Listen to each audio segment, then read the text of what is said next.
تاریخ اسلام کے طالب علم جانتے ہیں کہ دین میں خلافت کی اہمیت کیا ہے اور یہ خلفائے راشدہ کے عہد زرین کے بعد کن کن گھاٹیوں سے گزر کر بالآخر 1922 میں ختم ہو کر اہل اسلام کے دل پر وہ گھاؤ لگا گئی جس کے زخموں سے آج بھی خون رس رہا ہے۔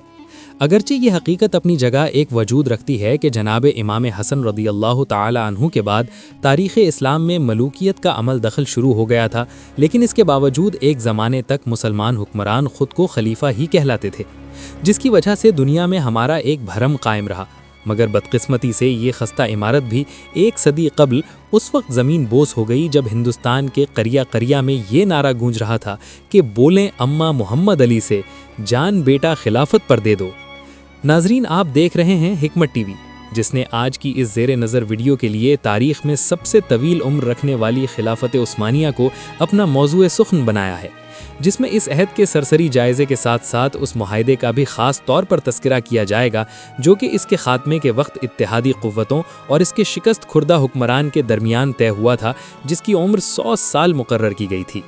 لیکن اصل موضوع کی جانب بڑھنے سے قبل ہمارے اس قافلہ تحقیق و جستجو میں نئے شامل ہونے والے ساتھیوں سے درخواست ہے کہ وہ پہلے چینل کو سبسکرائب کر کے ساتھ موجود گھنٹی کی علامت کو بھی دبا دیں تاکہ اسی نوع کی ہماری دیگر ویڈیوز بھی ایک خودکار نظام کے ذریعے آپ تک پہنچتی رہیں۔ معزز ناظرین، بنو امیہ کی حکومت کے خاتمے کے بعد 132ویں ہجری میں خلافت بنو عباس کا قیام عمل میں آیا، جو کہ قریب 5 صدیوں تک قائم رہی، اور اس زمانے میں بغداد نہ صرف علم و حکمت کا گھر تصور ہوتا تھا بلکہ اس کا شمار دنیا کی طاقتور ترین حکومتوں میں بھی ہوتا تھا، جس کو ہارون الرشید اور مامون الرشید جیسے خلفاء نے قوت و حشمت کی بلندیوں تک پہنچا دیا تھا۔ لیکن فطرت کے اس اصول یعنی ہر کمال کا زوال کے تناظر میں جب 8ویں خلیفہ معتصم باللہ کے بعد عباسیوں نے محض ہوس اقتدار کو اپنا مطمع نظر بنا لیا تو ہلاکو خان کے ہاتھوں اس کا بھی خاتمہ ہو گیا، اور یہ تاریخ اسلام کا وہ خونی باب ہے جس کو رقم کرنے کے لیے شیر کا کلیجہ درکار ہے۔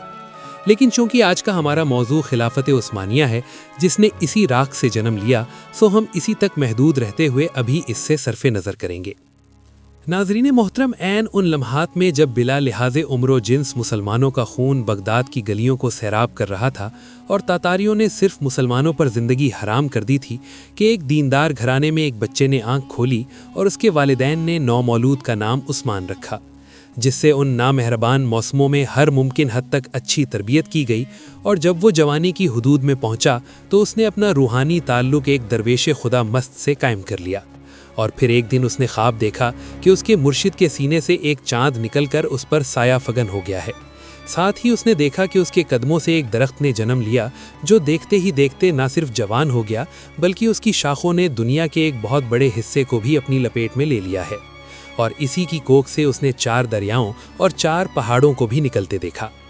خواب سے بیداری کے بعد جب عثمان نے یہ خواب اپنے پیر و مرشد کے سامنے بیان کیا تو انہوں نے کہا، مبارک ہو، اللہ نے تمہیں اور تمہاری اولاد کو اپنے دین کے لیے چن لیا ہے۔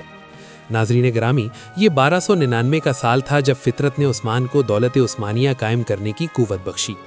یہ نوزائیدہ اسلامی مملکت اس بازنطینی حکومت کے پڑوس میں قائم ہوئی جس کو آج ہم اہل روم کی حکومت سے موسوم کرتے ہیں۔ قابل قدر ناظرین، عثمان، جس کو ترک آج بھی غازی عثمان کے نام سے یاد کرتے ہیں، کا عہد حکومت ایک مثال کے طور پر پیش کیا جاتا ہے جس میں عدل و انصاف کی حکمرانی تھی۔ غازی عثمان نے اپنی زندگی میں ایک ایسی سلطنت کی بنیاد رکھی جو کہ آنے والی کئی صدیوں تک قائم رہی۔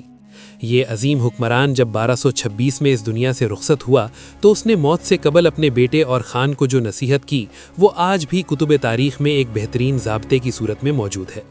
اس نے کہا کہ جہاد فی سبیل اللہ کو قائم رکھتے ہوئے ہمیشہ دین اسلام کا پرچم سر بلند رکھنا اور ہمیشہ عدل و انصاف پر قائم رہنا۔ اس نے کہا کہ میری نسل سے جو شخص بھی اسلام سے بے وفائی کا مرتکب ہوگا تو وہ روز حشر رسول اللہ صلی اللہ علیہ وسلم کی شفاعت سے محروم رہے گا۔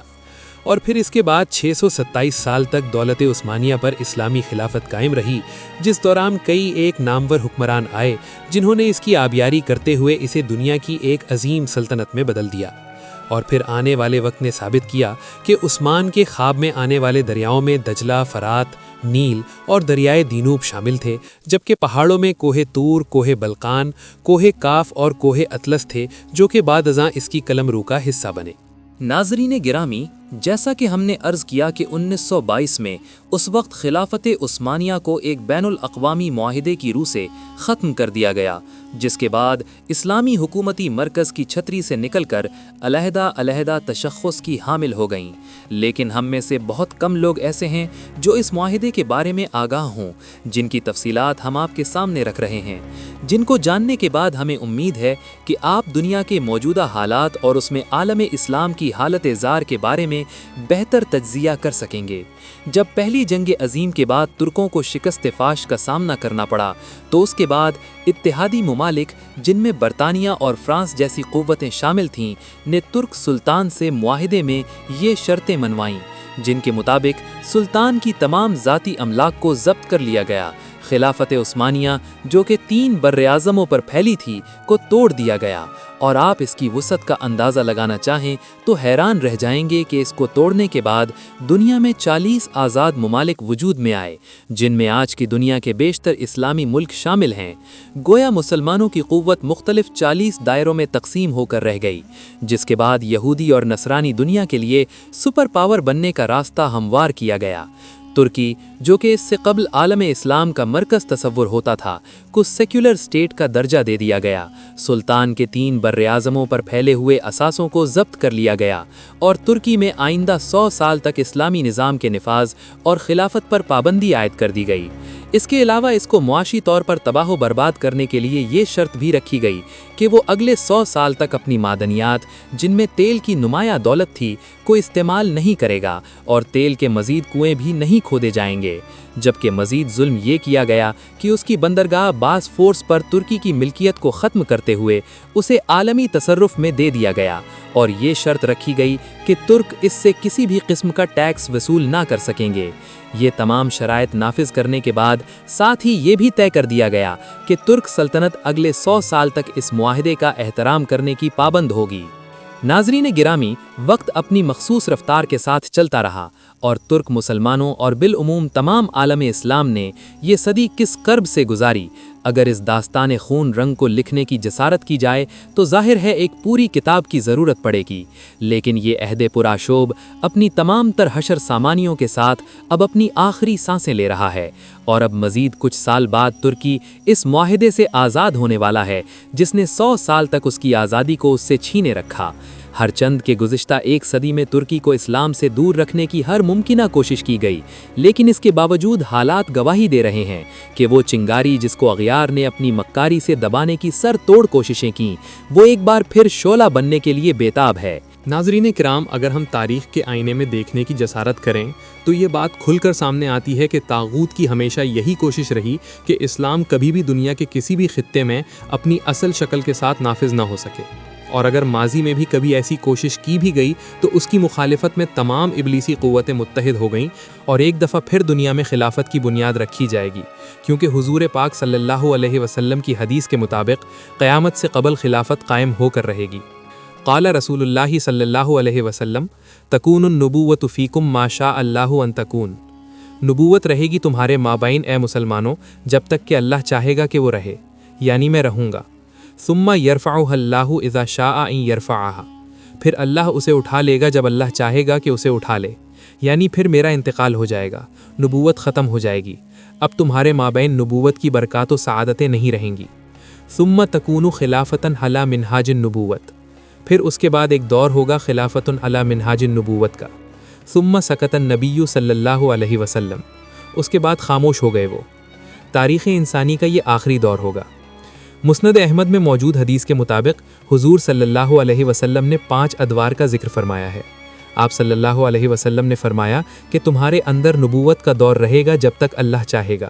پھر اللہ اسے اٹھا لے گا جب اٹھانا چاہے گا، یعنی جب تک حضور صلی اللہ علیہ وسلم رہے وہ دور رہا۔ اس کے بعد حضور صلی اللہ علیہ وسلم نے دوسرے دور کا ذکر فرمایا، پھر خلافت منہاج النبوت قائم ہوگی، بس یہ دوسرا دور بھی جاری رہے گا جب تک اللہ چاہے گا، پھر جب اللہ چاہے گا اسے بھی اٹھا لے گا۔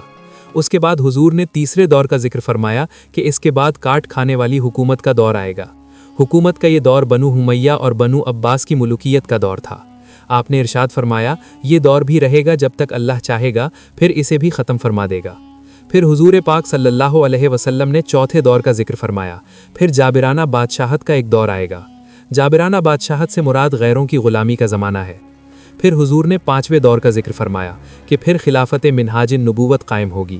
یعنی پھر پہلے ہی کی طرح خلافت کا دور آئے گا جو نبوت کے نقشے پر ہی قائم ہوگا۔ ہمارا ایمان ہے کہ وہ دور لازماً آئے گا، جس کی خبر حضور نے دے دی ہے کہ آپ صلی اللہ علیہ وسلم سچے ہیں اور آپ کی خبر کبھی غلط نہیں ہو سکتی۔ ہماری دعا ہے کہ خدا وہ وقت جلدی لائے کہ امت کے ان زرخیز اور مقدر دماغوں کے اندر وہ احساس زیاں جنم لے سکے جو کہ اتحاد امت کے راستوں کا نقیب بن سکے۔ آمین۔